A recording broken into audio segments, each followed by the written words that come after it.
Assalamualaikum warahmatullahi wabarakatuh. Bismillah, alhamdulillah, nahmaduhu wa nusalli wa nusalli karim amma ba'du. Alhamdulillah, kawan-kawan yang dimuliakan Allah Subhanahu wa taala, kita bersyukur kepada Allah hari ini masih diberikan oleh Allah Subhanahu wa taala banyak sekali kebaikan. Bahasan kita hari ini merupakan lanjutan daripada bahasan Ghazwah yang dilaksanakan oleh Rasulullah SAW hingga nanti berakhir perkuliahan ini kita membahas bagaimana kondisi perang Tabuk. Jadi minggu lalu sudah kita membahas bagaimana Badar, jadi perang pertama yang besar ya, sehingga dengan pasukan yang sepertiganya saja tanpa peralatan tempur yang memadai Allah Subhanahu wa taala menangkan. Yang harus kita ingat adalah menangnya peperangan itu bukan karena kekuatannya kaum muslimin ya, tetapi hanya hadiah daripada Allah Subhanahu wa taala, melainkan atas kehendak Allah Subhanahu wa taala. Kawan-kawan yang dimuliakan Allah Subhanahu wa taala, ulama katakan bahwasanya perang Badar ini adalah perang menguji kaum muslimin bagaimana keimanan mereka nih kepada Allah.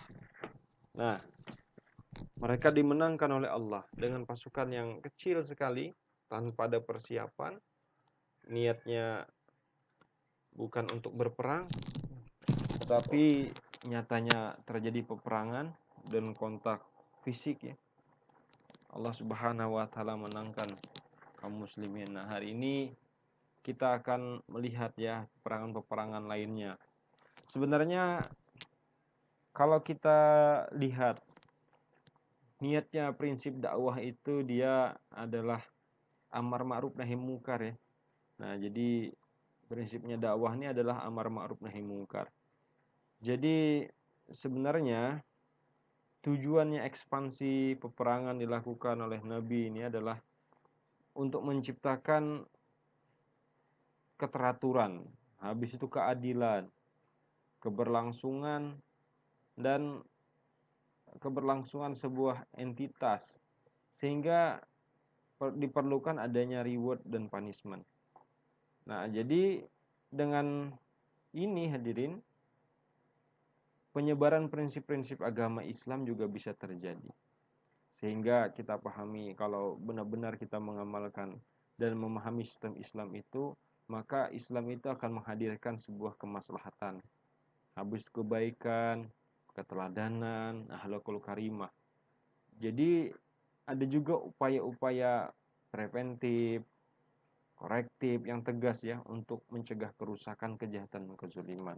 Inilah hadirin bagaimana tujuan dakwah ini dilaksanakan oleh Nabi SAW. Jadi Nabi pun tidak pernah memerangi satu kaum sebelum dakwah mengajak kepada Islam ini Nabi sampaikan. Nah, ini ada ringkasan kuliah kita hari ini. Jadi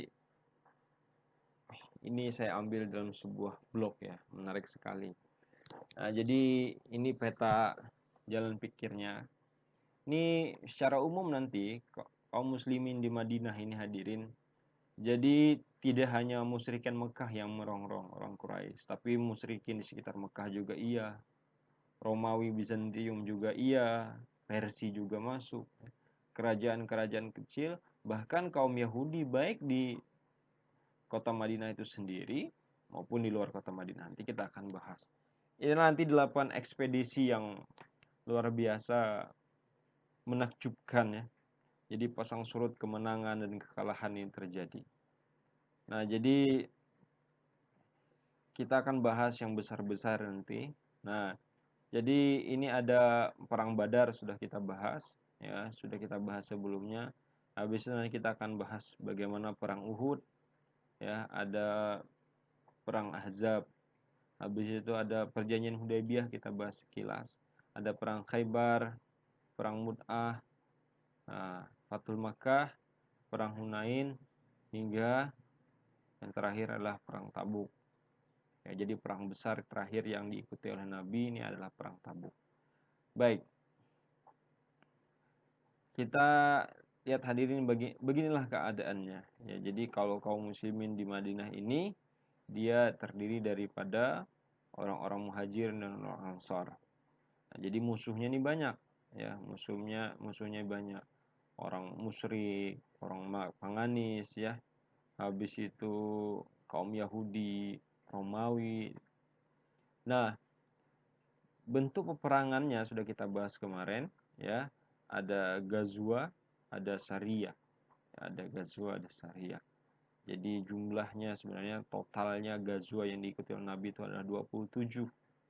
Nah, sedangkan Sariyah yang dilaksanakan oleh sahabat itu ada 47. Banyak sekali.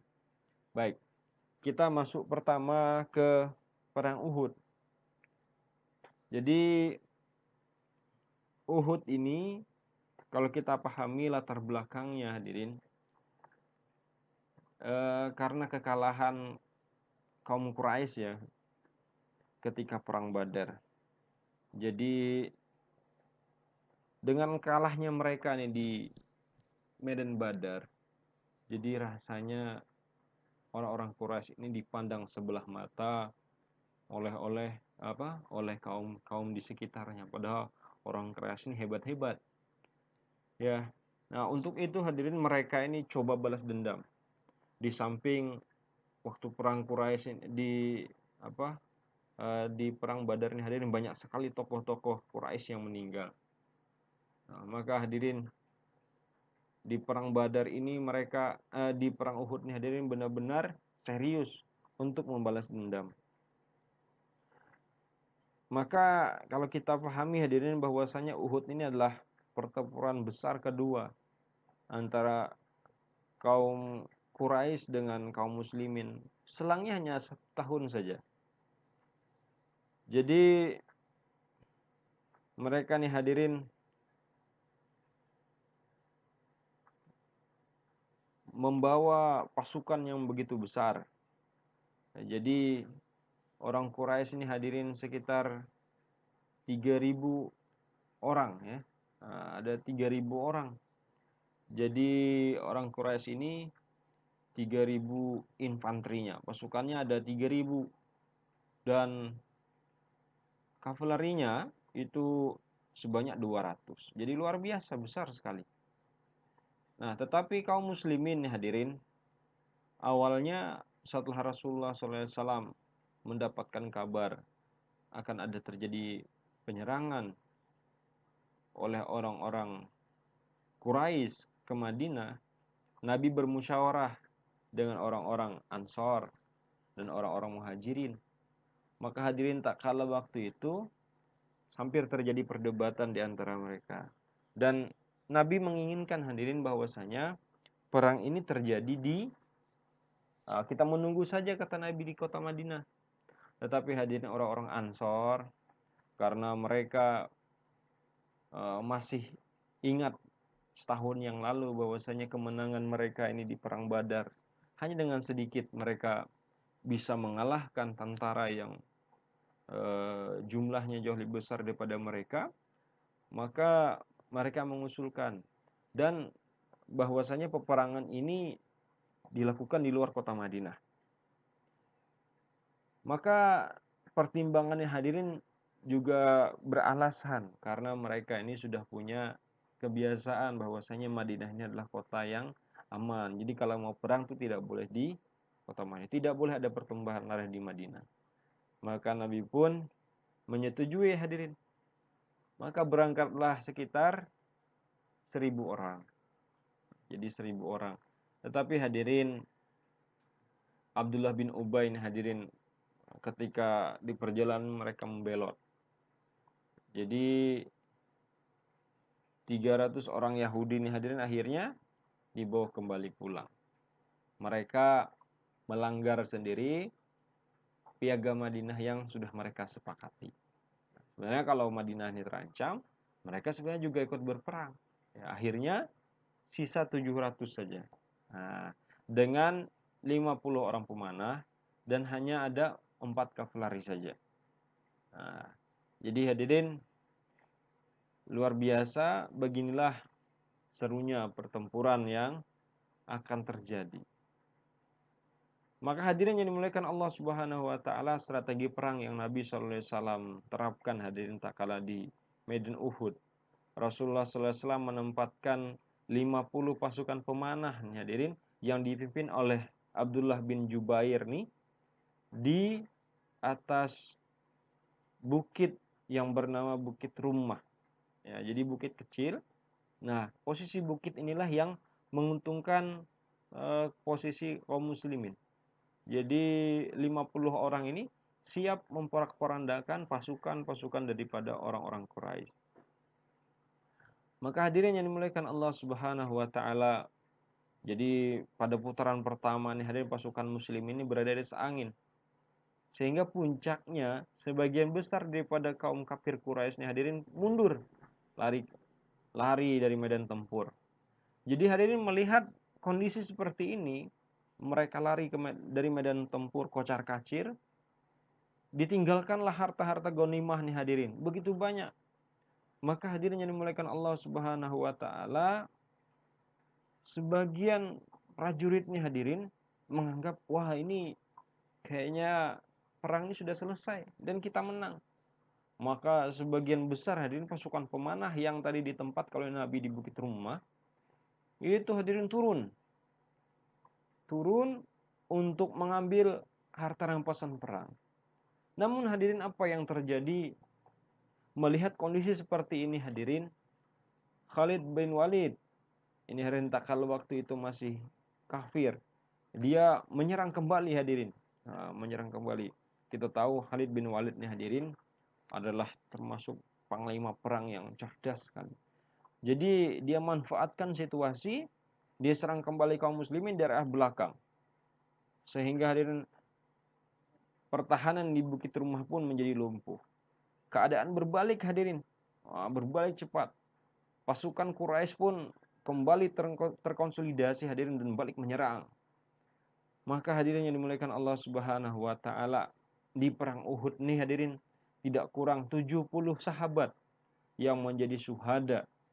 Bahkan Rasulullah SAW pun hadirin luka di wajah dan gigi beliau nih hadirin tanggal beberapa biji.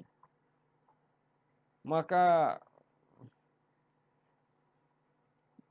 dalam peperangan ini pun Nabi membunuh seorang orang Quraisy hadirin, yaitu Ubay bin Khalaf. Ini pun hadirin ceritanya cukup tragis. Ubay bin Khalaf ini hadirin. Ubay bin Khalaf ini hanya karena goresan saja, hanya goresan tombak yang Nabi lemparkan. Tetapi hadirin karena Ubay bin Khalaf ini saking yakinnya dengan perkataan Rasulullah SAW, Rasulullah katakan, nanti kalau kita perang, kalau saya bertemu dengan kamu, saya akan bunuh kamu.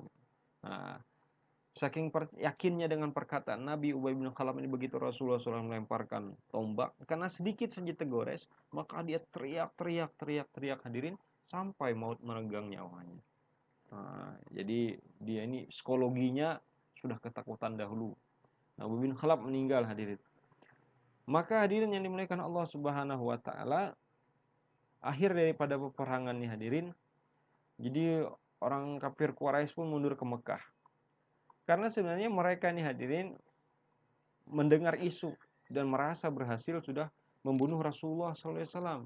Jadi Rasulullah SAW diisukan terbunuh hadirin. Padahal ini sebenarnya ini tipu daya mereka juga, karena mereka nih lelah sekali. Jadi setelah kaum muslimin ini hadirin terjepit, maka Rasulullah SAW pun memberikan semangat yang luar biasa kepada para sahabat. Jadi sahabatnya hadirin, sisa-sisa yang masih hidup ini bertempur habis-habisan karena tujuan mereka ini adalah syahid. Jadi target mereka adalah syahid. Mereka bertempur habis-habisan. Karena kesemangatan mereka nih hadirin, orang kafir Quraisy ini frustasi mereka. Nah, jadi mereka pun akhirnya lempar isu bahwasanya Rasulullah SAW sudah wafat. Nah, jadi karena Rasulullah wafat, selesai sudah. Mereka anggap mereka menang. Jadi padahal di hati orang-orang muslimin hadirin, tak kala Allah Subhanahu wa taala turunkan surah Ali Imran ayat 154 yang bahwasanya Allah berikan ketenangan jiwa dan kekuatan hati kepada para sahabat sehingga mereka konsisten teguh di jalan Allah Subhanahu wa taala. Jadi mereka ini syahid, itu tujuan mereka sudah. Nah, jadi hidup mereka ini mulia atau mati syahid, prinsip mereka seperti itu. Hadirin yang dimuliakan Allah Subhanahu wa taala, dalam peperangan ini hadirin, paman Nabi yaitu Sayyidina Hamzah bin Abdul Muthalib ini hadirin syahid. Jadi syahidnya Hamzah bin Abdul Muthalib ini karena lemparan tombak oleh Wahsy. Tak kalau waktu Wahsy ini masih dalam keadaan kafir. Dan lebih tragis lagi hadirin, yang membuat Nabi sallallahu alaihi wasallam hadirin sangat sedih. Jadi jantung daripada Sayyidina Hamzah nih hadirin diambil, dikunyah-kunyah oleh Hindun. Nah, ini saking ini juga Hindun, karena Wahsy juga semangat untuk membunuh Hamzah, karena dijanjikan, karena Wahsy waktu itu masih budak, dijanjikan merdeka. Nah, ini begitu hadirin tragisnya dan akhir daripada perang. Kaum muslimin hadirin mengalami kekalahan tak kalah perang. Nah, ini hadirin bagaimana skema jadi perang Uhud terjadi. Nah, ini 15 Syawal. Jadi kalau kalian mau melihat cerita yang lebih lengkap ya, ini bisa nanti kunjungi ke blog ini. rifkisyabani.files.wordpress.com. Jadi bisa dilihat, wah ini ceritanya. Nah, bagaimana kronologi peperangan bisa kawan-kawan lihat. Inilah perang Uhud ya. Oke. Nah, sekarang kita masuk ke perang berikutnya, yaitu perang Khandaq ya. Perang Khandaq. Jadi kalau perang Uhud tadi itu terjadi 15 Syawal ya, 15 Syawal. Nah, tetapi kalau perang Khandaq ini terjadi pada tahun kelima Hijriah ya. Jadi perang Khandaq ini hadirin lagi-lagi nih bagaimana orang kafir Quraisy ini hadirin menyerang Madinah. Jadi ketika itu tidak hanya orang kafir Quraisy yang menyerang Madinah. Jadi mereka nih hadirin bersekutu dengan banyak sekali, ya sekitar 7 suku hadirin yang bergabung dengan orang-orang Quraisy. Ya. Jadi orang Quraisy ini hadirin Masya Allah. Jadi pasukannya mereka ini 10.000. Wah, jadi pasukannya ini luar biasa banyak. 10.000. Nah, karena merasa terkepung hadirin, jadi Rasulullah SAW pun bermusyawarah dengan para sahabat. Bagaimana cara mereka ini untuk melawan orang-orang kaum musyrikin. Luar biasa hadirin. Jadi pertempuran ini hadirin terbuka. Jadi pengepungannya hadirin durasinya itu 27 hari hadirin. Lama sekali. Jadi maka hadirin yang dimuliakan Allah Subhanahu wa taala, kondisi seperti ini hadirin dalam keadaan terdesak, maka strategi yang diambil oleh kaum muslimin hadirin dengan cara menggali parit di wilayah yang terbuka di pintu utara kota Madinah. Jadi ada wilayah terbuka, ini kawan-kawan bisa lihat ini. Nah, ini wilayah terbuka. Jadi disinilah digali parit. Nah, jadi digali parit luar biasa panjangnya, jadi hampir 6 kilo, 5 kilo setengah panjangnya parit. Jadi dengan panjangnya ya sekitar hampir 5 meter luasnya itu. Dengan kedalaman diameternya itu 3 meter, dengan kedalamannya itu hadirin hampir 5 meter. Nah ini hadirin, Masya Allah. Kita bisa membayangkan hadirin, keadaan ini hadirin luar biasa. Tapi hadirin usulan Salman Al-Farisi ini hadirin disetujui oleh Nabi. Padahal keadaannya itu Masya Allah, kalau kita membayangkan ya, bagaimana kita bekerja di bawah tekanan. Habis itu kesulitan lagi. Waktu hadirin Masya Allah, keadaan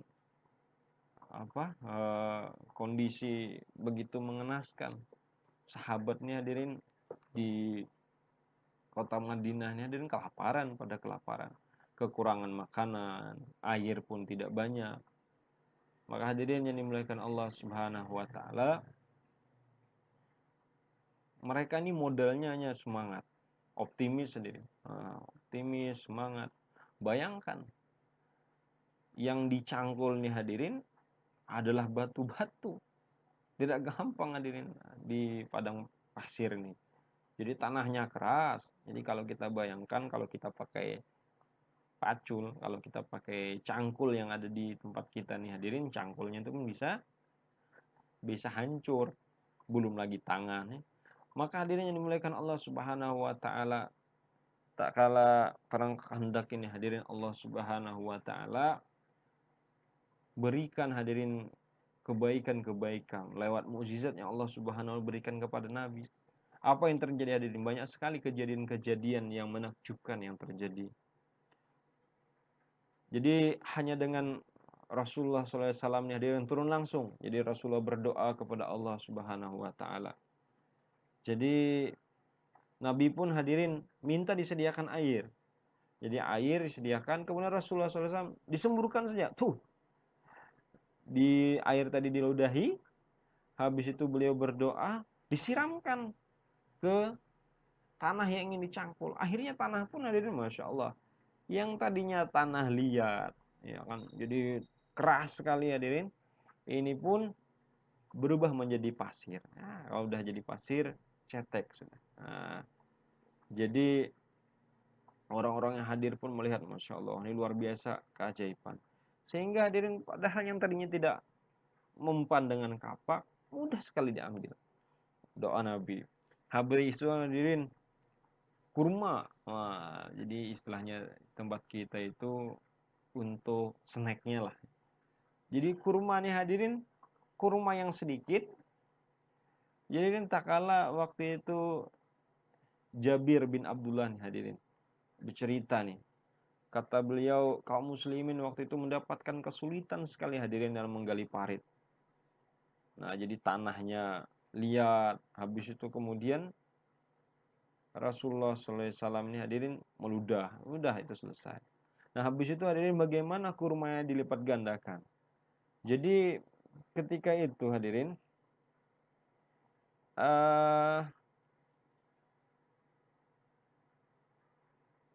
anaknya Bashir nih hadirin, anaknya Bashir bin Sa'ad nih hadirin, dia membawakan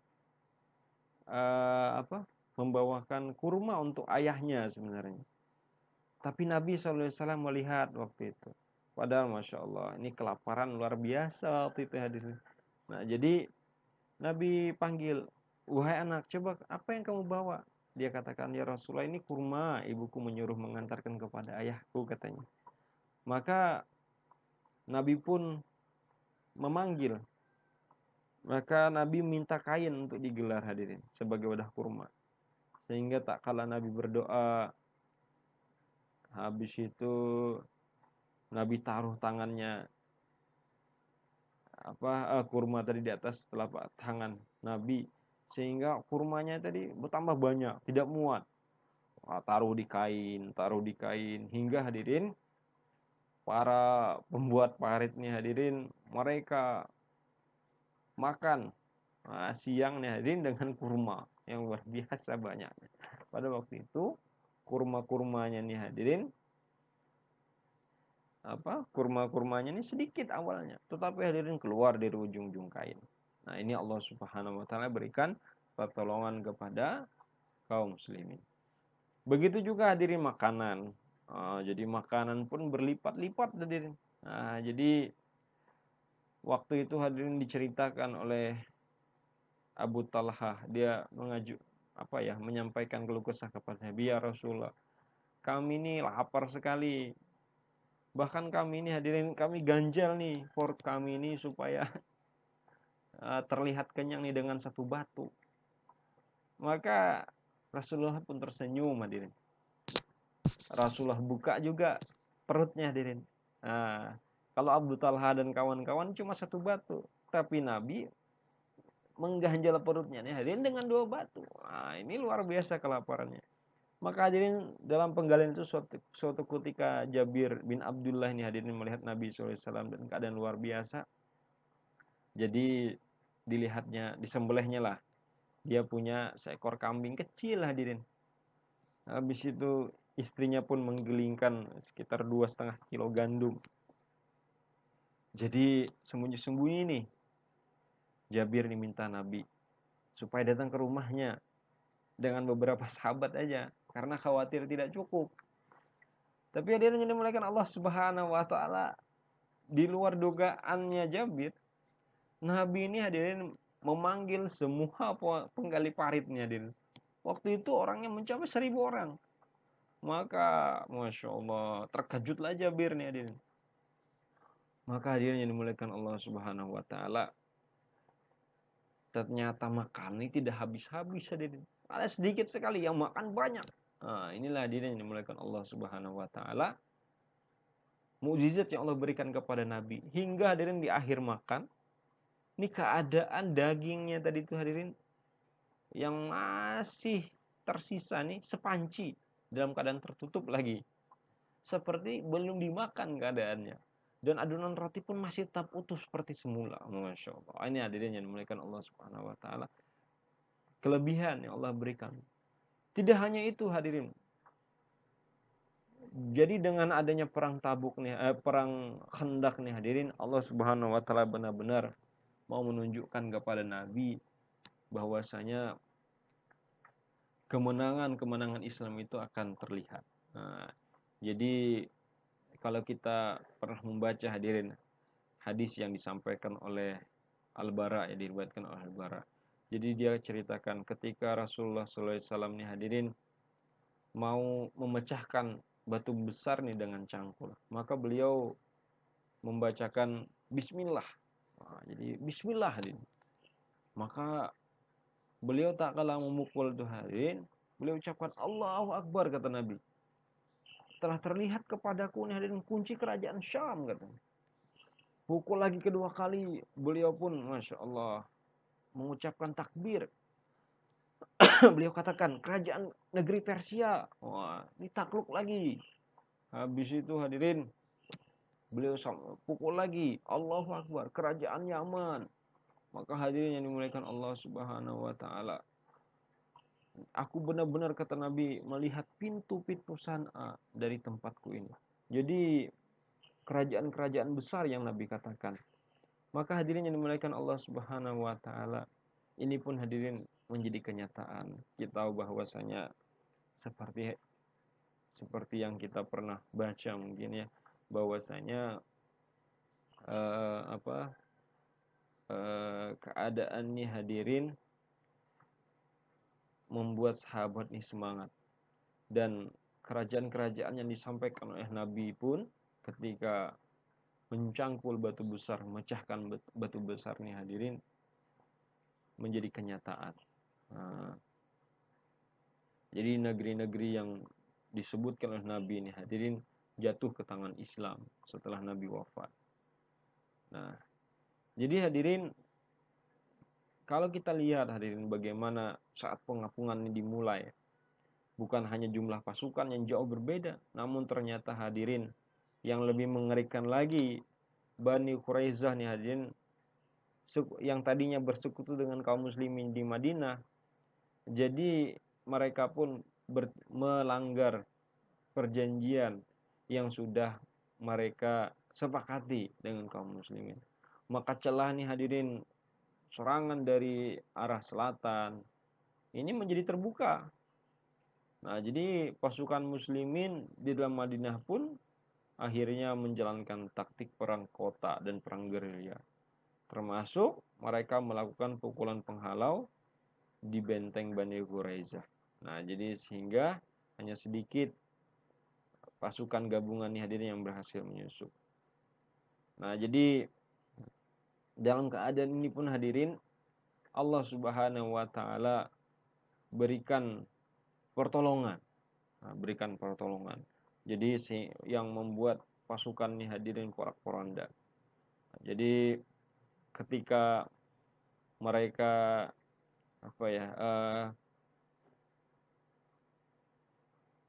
jadi Allah Subhanahu wa taala nih hadirin berikan pertolongan. Jadi ketika negosiasi nih hadirin, para sahabat nih hadirin ini buntu dengan orang-orang kafir waktu itu hadirin. Ternyata hadirin Allah Subhanahu wa taala bukakan hati nih hadirin seorang pemuka Ghatafan. Jadi yang bernama Nu'aim ibnu Mas'ud nih hadirin ternyata datang menyatakan keislamannya dan siap menjalankan misi rahasia. Wah, sebenarnya kita harus pahami bahwasanya Nu'aim ibnu Mas'ud nih hadirin, dia adalah toh kunci suksesnya Nabi. Nah, dalam menghancurkan koalisi yang telah mereka ciptakan. Jadi akhirnya hadirin satu kabilah dengan kabilah yang lain pun curiga dan tidak percaya lagi. Dan puncaknya hadirin, pasukan Abu Sufyan nih hadirin diserang badai angin topan dan hawa dingin yang menusuk. Nah, jadi Allah Subhanahu wa taala ceritakan keadaannya hadirin dalam surat Al-Ahzab ayat 9. Nah, jadi badai ini hadirin meluluhlantakkan segenap perbekalan logistik dan akhirnya moral mereka pun ciut. Dan mereka pun akhirnya rapuh sekali hadirin koalisi mereka. Akhirnya mereka meninggalkan gelanggang pertempuran. Nah, jadi kalau Allah Subhanahu wa taala ingin berikan pertolongan, maka tidak ada yang susah. Tidak ada yang susah. Nah, jadi kita lanjutkan. Sekarang kita masuk ke perang Khaybar. Jadi perang Khaybar ini hadirin dia terjadi pada 7 Muharram ya, bulan Muharram ya, tanggal 7 Hijriah. Jadi pasca perjanjian Hudaybiyah. Nah, jadi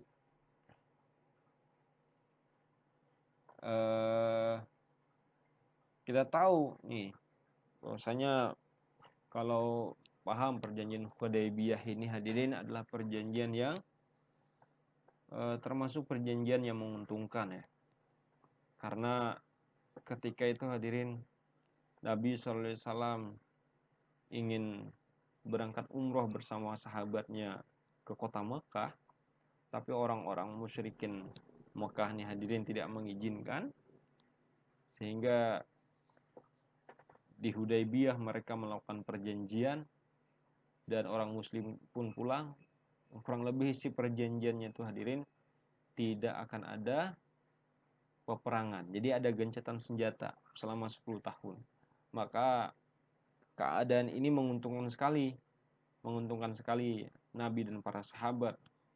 Jadi kemenangan yang besar sebenarnya Hudaybiyah ini, walaupun mereka ini secara zahir tidak bisa umrah.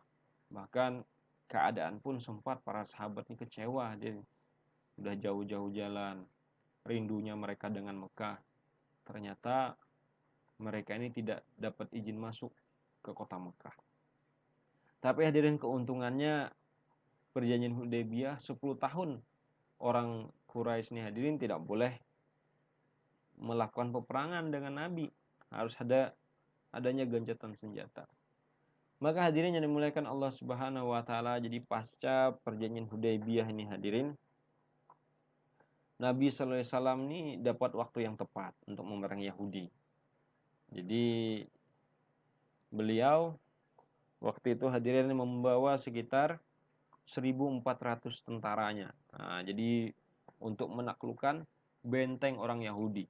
Nah, ini salah satu artefak ya yang masih ada sampai sekarang. Bagaimana kokohnya benteng orang-orang Yahudi. Nah, jadi luar biasa hadirin. Jadi kaum muslimin hadirin jadi berangkat, dia menempuh ke Khaybar nih hadirin. Jadi strateginya hadirin menempuh jalan yang terletak di antara Khaybar dan Ghatfan.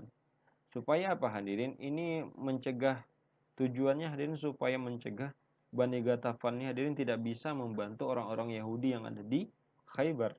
Nah, jadi kaum muslimin hadirin sudah berada di wilayah Khaybar ini sebelum terbit fajar. Jadi mereka jadi terkejutlah orang-orang Yahudi ya, karena pagi buta hadirin. Jadi mereka mulai melakukan penyerangan hadirin, para sahabat nih melakukan penyerangan hadirin. Tak kala sebelum tak kala aktivitas mereka ini belum dimulai. Nah, maka terkejutlah mereka. Jadi orang-orang Yahudi pun akhirnya setelah sadar mereka berlarian dan berlindung di balik benteng-benteng mereka. Jadi kaum muslimin mengepung. Sebenarnya Bani Ghatfan nih hadirin berusaha untuk menolong orang-orang Khaybar nih sebenarnya. Tapi hadirin karena mereka khawatir akan harta dan keluarga mereka terancam, akhirnya niat mereka pun hadirin diurungkan. Nah, jadi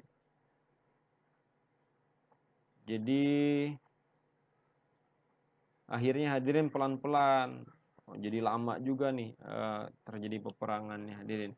Akhirnya benteng-benteng mereka pun berhasil dikuasai. Jadi benteng pertama yang jatuh ke tangan kaum muslimin itu hadirin adalah benteng Naim dan Ashab. Jadi di daerah ini hadirin ada benteng Abinizar. Habis itu hampir semua benteng mereka taklukkan. Nah, jadi ada banyak sekali benteng-benteng ini bisa dikuasai oleh mereka. Akhir daripada peperangan ini hadirin, akhirnya orang-orang Khaybar nih hadirin, orang-orang Yahudi di Khaybar nih hadirin diusir. Nah, diusir dari tempat mereka. Nah, jadi takluk hadirin mereka nih hadirin. Jadi luar biasa. Beginilah keadaannya. Nah, orang Yahudi ini licik. Jadi kalau dibiarkan begitu saja, mereka bisa mengadu domba. Nah, banyak sekali adu domba mereka yang mereka gencarkan sehingga orang-orang di Madinah pun terprovokasi oleh orang Yahudi. Nah, ini hadirin doa Rasulullah SAW karena saking kokohnya benteng-benteng mereka. Jadi Rasulullah SAW berdoa, wahai Tuhan langit dan segala yang ada di bawahnya, Tuhan 7 lapis bumi dan segala yang ada di atasnya, Tuhan setan-setan dan segala yang menyesatkan, Tuhan angin dan segala yang diterbangkannya. Sungguhnya kami mohon kepadamu kebaikan negeri ini serta kebaikan penduduk dan segala yang ada di dalamnya. Kami berlindung kepadamu dan kejahatannya, kejahatan penduduk dan kejahatan yang ada di dalamnya. Nah, ini hadirin menjadi kalau doa ini menjadi doa masuk kampung. Nah, oke. Sekarang kita masuk ke perang Mu'tah. Nah, perang Mu'tah. Jadi ini perang yang keren. Nah, jadi yang dihadapi tidak hanya Bani Israel lagi hadirin. Nah, Bani Israel. Jadi yang dihadapi ini hadirin adalah kerajaan-kerajaan besar. Nah, ini sudah mulai ekspansi. Jadi hadirin yang dimuliakan Allah Subhanahu wa taala, sejarahnya hadirin terjadi pertempuran Mu'tah ini hadirin. Ketika itu Rasulullah SAW mengirimkan surat-surat nih hadirin kepada raja-raja. Jadi kalau kita baca sejarah Rasulullah SAW itu di dalam kitab Fathus Sahabah saya baca. Jadi Rasulullah SAW berkirim surat ke banyak raja hadirin. Ada Raja Najasyi yang seperti kita bahas di pertemuan-pertemuan sebelumnya. Akhirnya Raja Najasyi pun masuk Islam. Jadi dikirim surat kepada Kaisar Raja Romawi. Habis itu ke Heraklius ya. habis itu kepada Kisra Raja Persia, kepada Mukaukis nih, Raja Iskandaria, habis itu kepada penduduk Najran, jadi kepada Uskup Abu Haris, kepada Bakar bin Wa'il, kepada Bani Quraizah. Ini hadirin surat-surat yang dikirimkan oleh Nabi sallallahu alaihi wasallam. Tapi hadirin, apa yang terjadi ketika Rasulullah sallallahu alaihi wasallam kirim surat ke Gubernur Syam, ke Kekaisaran Romawi? Jadi Rasulullah SAW ini menugaskan Haris bin Umair nih hadirin untuk mengirim surat kepada Hanits bin Abi Syam, jadi Al-Ghassani. Jadi waktu itu baru diangkat oleh Kekaisaran Romawi. Nah, dalam perjalanannya nih hadirin di daerah sekitar Mut'ah, jadi Haris bin Umair ini hadirin dicegat, habis itu dibunuh oleh penguasa setempat. Nah, jadi maka hadirin, selain itu pada tahun yang sama itu hadirin, utusan Rasulullah SAW pada Banu Sulaiman ini sama di sekitar Syam juga dibunuh oleh penguasa sekitar. Padahal hadirin, semestinya aturan perang itu hadirin, utusan itu tidak boleh sama sekali dibunuh dalam menjalankan misinya. Maka hadirin yang dimuliakan Allah Subhanahu wa taala, apa yang terjadi? Maka Rasulullah SAW pun berangkat untuk menegakkan panji la ilaha illallah. Jadi Rasulullah SAW waktu itu hadirin menunjuk 3 orang sahabat sekaligus untuk mengemban amanah komando secara bergantian. Jadi ini ajib hadirin, Rasulullah SAW menunjuk 3 orang. Kata Nabi, nanti yang akan menjadi amir dalam perang ini adalah Zaid bin Harisah. Jika Zaid wafat, maka digantikan Ja'far. Kalau Ja'far wafat, digantikan Abdullah bin Rawahah. Masya Allah. Jadi sebenarnya 3 orang nih hadirin sangat optimis bahwasanya mereka ini mati syahid. Nah, kalau 3-tiganya sudah wafat, kata Nabi, maka berunding kalian untuk memilih amir dalam perang. Maka hadirin, Masya Allah, 3-tiganya nih hadirin yakin bahwasanya mereka ini akan wafat. Maka hadirin, tak kala itu hari Jumat, Zaid bin Harisah ini berpikir dia, wah, ini adalah hari terakhir saya nih ketemu dengan Nabi. Maka saya ingin sholat Jumat bersama Nabi. Padahal pagi rombongannya sudah dikirim, sudah berangkat.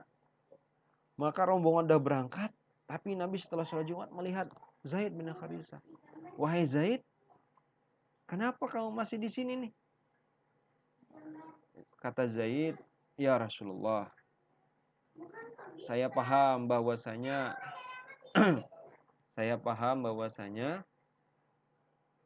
saya ini akan wafat, maka saya ingin melihat wajah engkau terakhir saja, ingin sholat di belakangmu. Maka Nabi katakan, wahai Zaid, ketahuilah bahwasanya setengah hari engkau tertinggalnya daripada pasukanmu itu lebih baik daripada 500 tahun. Setengah hari itu 500 tahun hadirin. Nah, jadi kebaikannya. Maka hadirin yang dimuliakan Allah Subhanahu wa taala, Zaid pun akhirnya berangkat. Maka panglima pertama yang ditunjuk Rasulullah SAW Zaid. Nah, Zaid pun akhirnya wafat. Hadirin. Jadi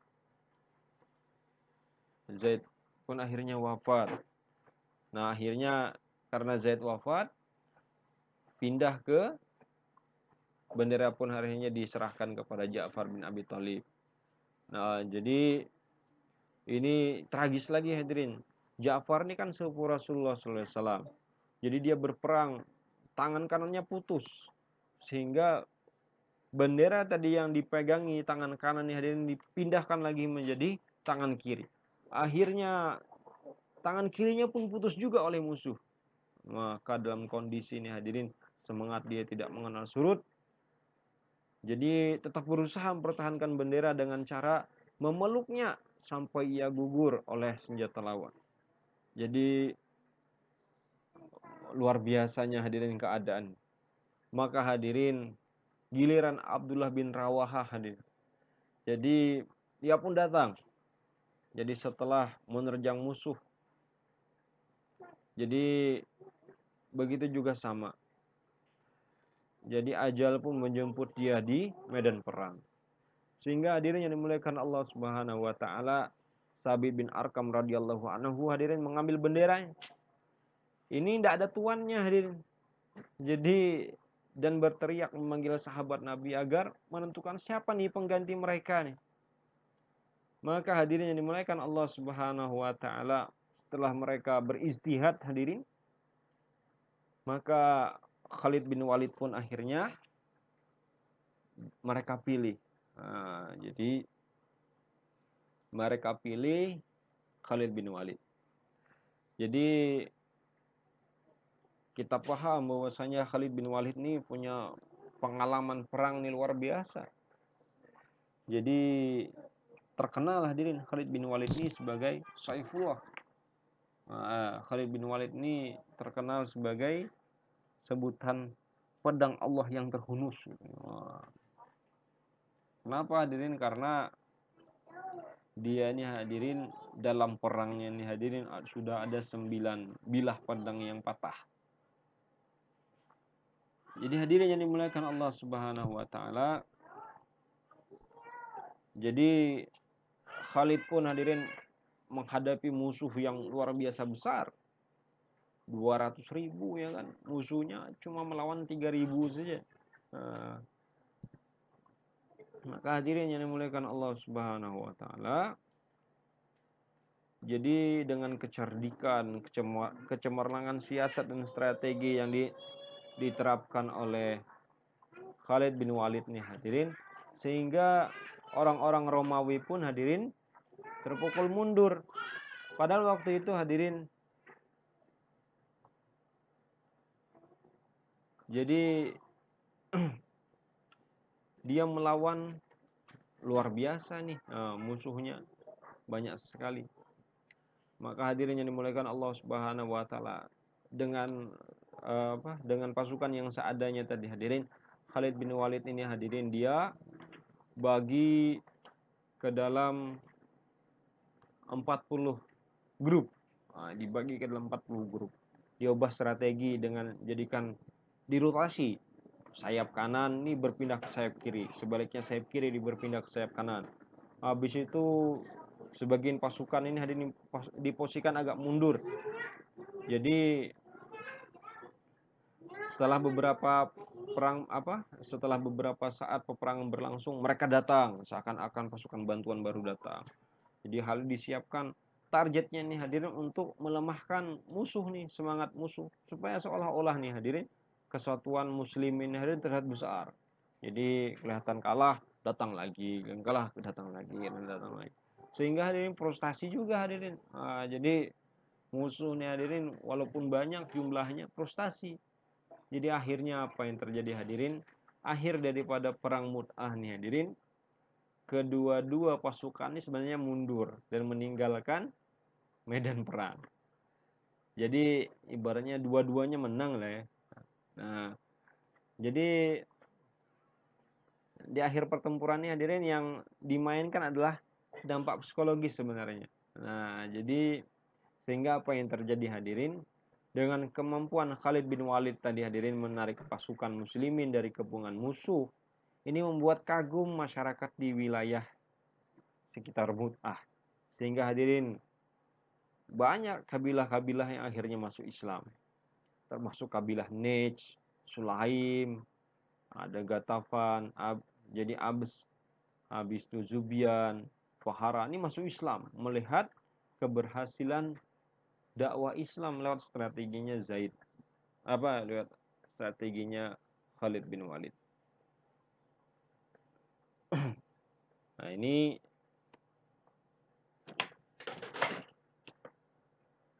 kita lanjutkan. Nah, ini hadirin, setelah kejadian ini, maka ada yang dikenal dengan istilah Fathul Makkah. Jadi Fathul Makkah nih hadirin, kronologinya nih hadirin, karena perjanjian Hudaybiyah ini dihianati oleh orang-orang kafir Quraisy. Tadinya kan tidak adanya gencatan senjata sebenarnya.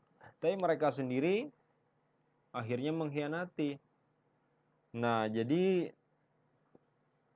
mereka pikir nih, jadi orang-orang kafir Quraisy berpikir bahwasanya kekuatan kaum muslimin ini hancur karena perang Mu'tah. Sehingga, wah ini mereka pikir saatnya nih kita serang kembali. Nah, akhirnya mereka mengingkari dan mereka serang adalah Bani Huza'ah ya. Sebenarnya Bani Huza'ah ini berada di bawah perlindungan kaum muslimin. Sehingga hadirin mendengar ini hadirin terjadinya pelanggaran perjanjian Hudaybiyah, maka Nabi SAW perintahkan kaum muslimin untuk menghukum kaum Quraisy. Nah, jadi Nabi perintahkan hadirin ada 1.000 orang pasukan. Jadi 1.000 orang pasukan yang Nabi bawa. Jadi dengan strategi apa hadirin? Ada 3 tuntutan yang disampaikan. Hadis itu hadirin didirikan kemah di luar kota, ya di luar kota Mekah nih hadirin. Habis itu menyalakan api, dan diberikan tawaran keselamatan. Nah, ini sebenarnya tidak ingin perang, sebenarnya ini menggertak sebenarnya Nabi gertak. Jadi sebenarnya hadirin penaklukan Mekah ini dirahasiakan oleh Nabi. Nah, dirahasiakan oleh Nabi. Tapi hadirin, karena ada seorang sahabat nih hadirin mengetahui ini, bocorlah rahasia, sampaikan ke Mekah. Nah, disampaikan ke Mekah. Jadi ini kejadian yang menguji Allah Subhanahu wa taala, sebenarnya menguji keimanan Ali atas perkataan Nabi. Jadi surat ini hadirin diberikan oleh seorang sahabat tadi kepada seorang wanita. Maka Nabi sallallahu alaihi wasallam mengutus Ali bin Abi Thalib nih hadirin untuk mengejar perempuan tadi yang mendapatkan surat.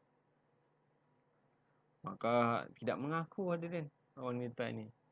Wah, disuruh Ali dicarinya di mana-mana, masih tidak dapat. Tapi hadirin, dia tidak kalah. Nah, jadi Ali ini tidak berhenti sampai dicari hadirin. Kemana-mana digeledah, barang yang dibawa tidak ada. Habis itu bajunya juga di bajunya tidak ada. Jadi Ali tidak menyerah. Dia punya keimanan yang tinggi. Kalau Rasulullah bilang A, pasti A. Kalau Rasul bilang ada, pasti ada katanya. Sehingga hadirin Ali ketemunya di rambut perempuan tadi. Jadi akhirnya perempuan ini dibawa ke hadapan Rasulullah. Jadi akhirnya yang buat surat pun dipanggil. Nah, tapi Rasulullah tidak menghukum sahabat karena dia adalah ahli Badar ya. Nah, setelah semuanya udah siap, jadi akhirnya Rasulullah SAW berangkatkan pasukan. Jadi pasukan ketika mendekati Mekah, ya di daerah di Mar al-Zahran ya. Jadi Rasulullah perintahkan kepada pasukan untuk menyalakan ribuan obor sebelum pasukan ini menyerang. Nah, jadi Abbas bin Abdul Muthalib ini akhirnya hadirin membawa Abu Sufyan bin Harb nih ke hadapan Rasulullah SAW. Saat itu juga Abu Sufyan nih hadirin masuk Islam. Nah, jadi karena waktu itu hadirin tidak ada pilihan lagi. Nah, tidak ada pilihan. Karena melihat ribuan obor luar biasa. Ngeri ya hadirin. Saking kelihatannya banyak sekali. Nah, jadi Abu Sufyan pun akhirnya diminta untuk segera kembali ke Mekah. Dia umumkan pesan yang disampaikan oleh Rasulullah SAW. Katanya, kata Nabi, ini strategi Nabi juga. Barang siapa, kata Nabi, masuk menutup pintu rumah rapat-rapat, maka dia aman. Barang siapa berada di Ka'bah, dia aman. Barang siapa berada di rumah Abu Sufyan, dia aman. Wah, karena yang mengumumkan itu adalah Abu Sufyan. Nah, jadi mereka menuruti saja. Nah, ini strategi Nabi. Jadi pasukan pun hadirin dibagi menjadi 4. Ada yang menyerang dari utara, selatan, barat. Jadi Rasulullah mengingatkan kepada para sahabat supaya tidak boleh adanya pertumpahan darah. Nah, pertumpahan darah. Jadi ada sedikit goncangan itu ketika pasukan Khalid bin Walid nih hadirin ingin masuk ke Mekah, ada perlawanan, tapi akhirnya semua bisa ditaklukkan secara damai, negosiasi. Nah, setelah Mekah ini dikuasai, yang terjadi hadirin penghancuran 360 berhala. Habis itu alhamdulillah Nabi akhirnya tawaf 7 kali di Ka'bah. Wah, ini rindu sekali nih. Nah, setelah Hudaybiyah nih hadirin. Nah, habis itu akhirnya apa hadirin? Melihat orang-orang Islam baik, maka orang-orang kafir pun berbondong-bondong memeluk agama Islam. Nah, ada satu kejadian yang menarik hadirin di sini. Tak kalah Hindun didatangi hadirin. Wah, Hindun ini dia katakan bahwasanya saya tidak akan pernah masuk Islam katanya. Nah, tetapi dengan Fathul Makkah pun Hindun pun masuk Islam. Maka ditanya Hindun, kenapa kamu masuk Islam? Kata Hindun, aku tidak masuk Islam. Aku sebenarnya tidak masuk Islam, tapi Islam sudah masuk ke dalam hatiku katanya. Wah, inilah Hindun. Dia bisa mantik katanya. Ini dia bagaimana dia tragisnya mengunyah jantungnya daripada Sayyidina Hamzah. Begitu juga hadirin dalam Fathul Makkah ini Wahsy pun akhirnya dia masuk Islam. Walaupun dia sempat melarikan diri, berkali-kali dirayu.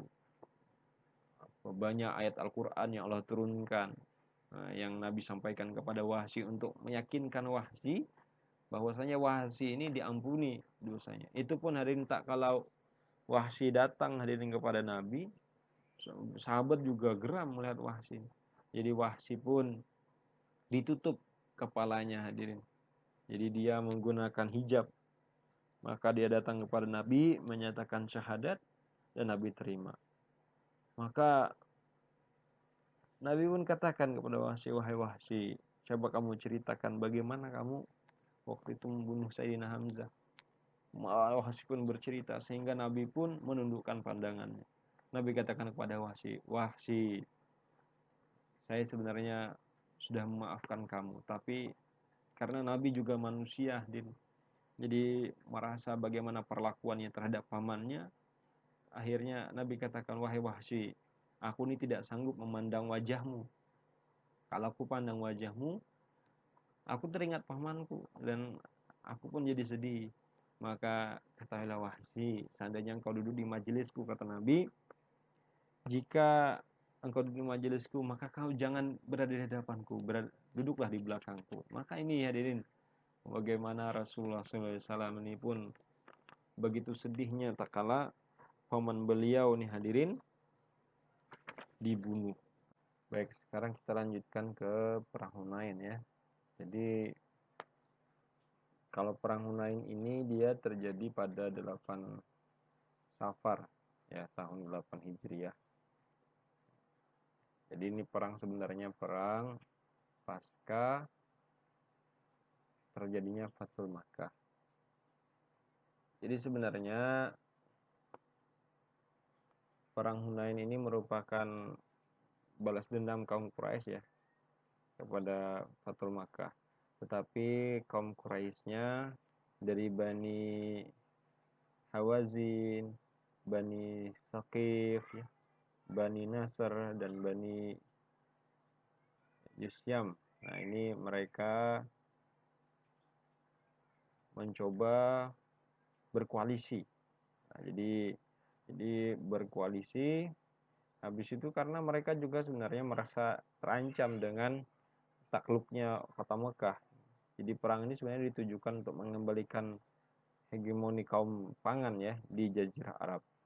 Dan bahkan mereka ini berharap jika mereka menang, mereka akan mendapatkan hak otonom untuk mengelola tanah suci yang sebenarnya menjadi simbol kemuliaan kabilah mereka di Jazirah Arab.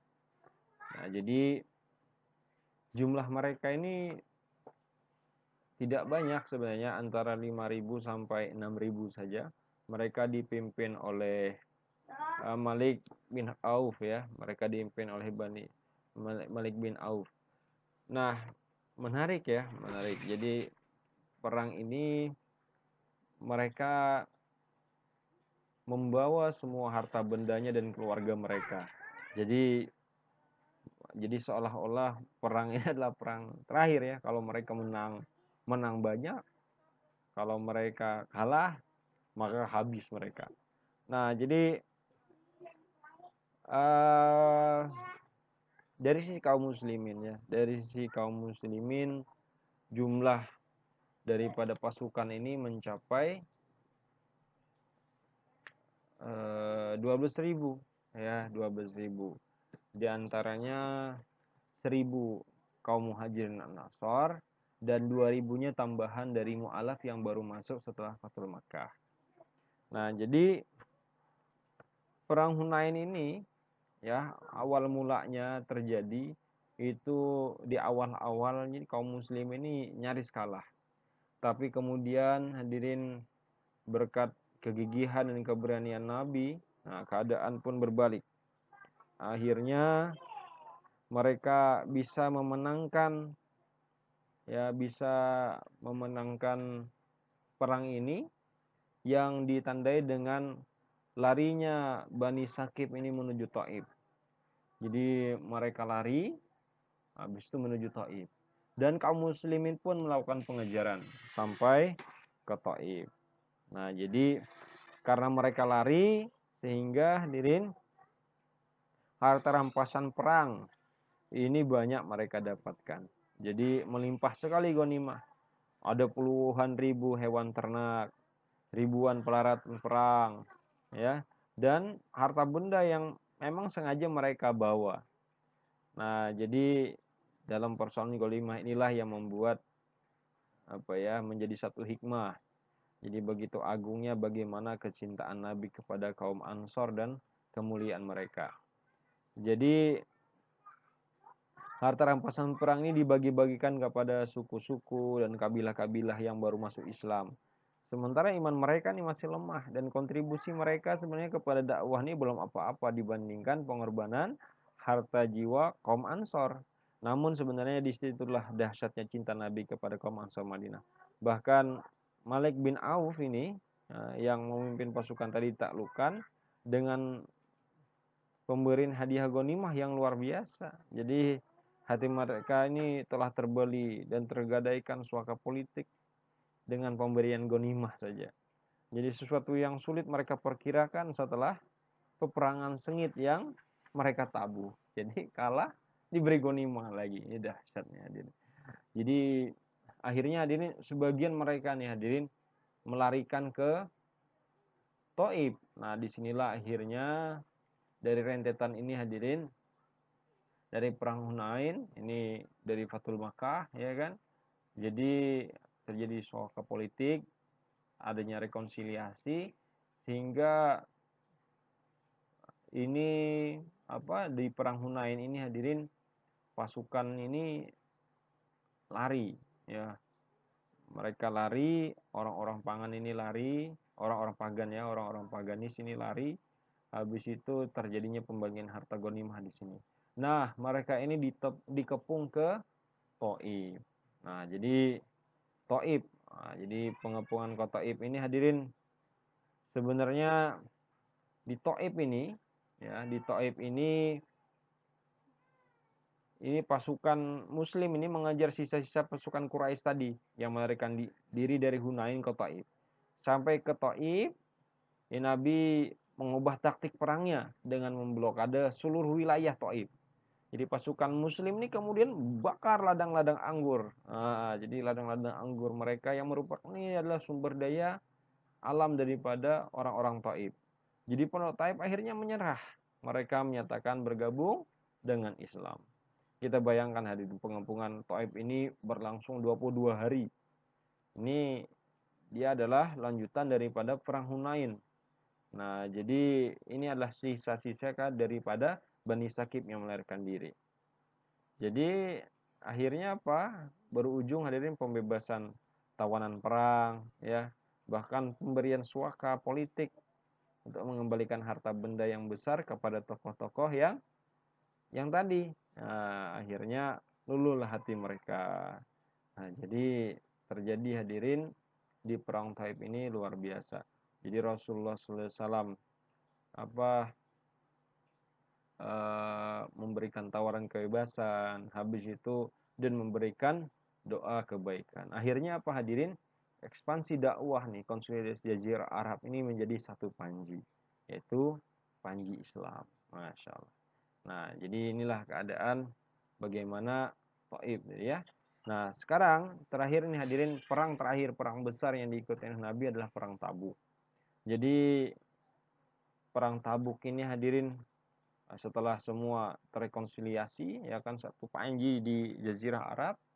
Jadi ini sebenarnya perang Tabuk ini dikatakan adalah perang pembeda antara orang bertakwa dan orang munafik.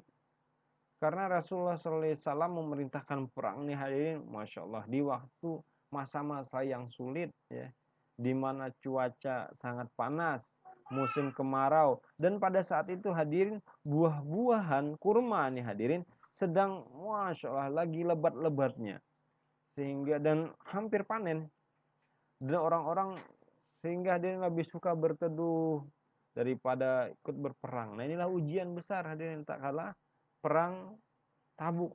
Jadi kalau perang Tabuk ini hadirin, jadi yang apa ya, yang menjadi musuhnya ini adalah Romawi, ya, Romawi Timur.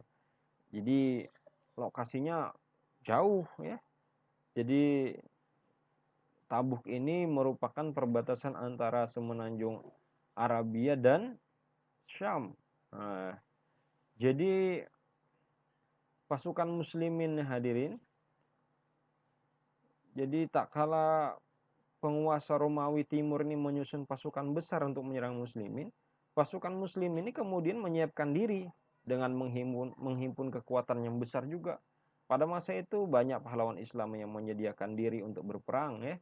Habis itu disinilah hadirin yang saya sampaikan tadi, bahwasanya dia merupakan ujian ya, merupakan pembeda. Jadi peristiwa yang paling apa ya, yang paling menyedihkan ya hadirin, yaitu tidak ikutnya 3 orang sahabat ya. Sebenarnya mereka ini tanpa uzur ya sebenarnya. Ada 3 orang sahabat. Jadi ada Ka'ab bin Malik, ada Hilal bin Umayyah, ada Murarah bin Rabi. Jadi mereka ini hadirin Masya Allah tidak ikut perang Tabuk. Dengan ketidakikutannya nih hadirin, Masya Allah, 40 hari mereka ini tidak ditegur sapa oleh Nabi dan para sahabat lainnya. Jadi, wah, kalau kita baca ceritanya ini hadirin Masya Allah, menyedihkan sekali. Apalagi Ka'ab bin Malik ya. Jadi, semua perang diikutinya Ka'ab bin Malik. Hanya Tabuk saya tidak diikuti. Tapi Allah Subhanahu wa Ta'ala perintahkan, turun perintah untuk menghukum mereka. Jadi, ini hadirin memang keadaan perang Tabuk ini ujiannya adalah ujian ya tadi, dari di saat apa ya, di saat eh, tidak ada makanan gitu kan, ya, masa-masa sulit.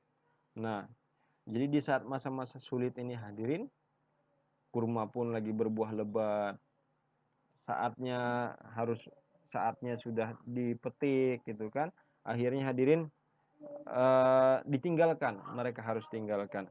Nah, Hadirin yang dimuliakan Allah Subhanahu wa taala. Hadirin yang dimuliakan oleh Allah Subhanahu wa taala. Jadi jadi pasukan Romawi pun tak kalah berperang dengan Nabi ini, ya. Jadi mundur, menarik diri setelah melihat besarnya jumlah pasukan Islam. Nah, jadi tanpa tanding sebenarnya perang ini. Jadi Nabi tidak melakukan pengejaran tapi berkemah saja di Tabuk. Nah, di sana Nabi membuat perjanjian dengan penduduk setempat sehingga daerah perbatasan tersebut menjadi daerah perbatasan Islam. Nah, inilah pertempuran ekspedisi yang besar ya, ekspedisi dengan pasukan besar yang diikuti oleh Nabi. Setelah ini hadirin akan ada peristiwa yang luar biasa bersejarah lagi, Haji Wada. Nanti akan kita bahas di pertemuan berikutnya. Haji Wada, setelah Haji Wada tidak lama setelah itu wafatnya Rasulullah SAW. Nah, ini yang bisa saya sampaikan ya. Terima kasih atas perhatiannya. Ada benar dari Allah Subhanahu wa taala, kekurangan dari saya pribadi, saya mohon maaf dan mohon ampun. Kita tutup dengan kepada majelis. Subhanallah bihamdi, subhanakallah bihamdika, asyhadu an la ilaha illa anta, astaghfiruka wa atubu ilaik. Assalamualaikum warahmatullahi wabarakatuh.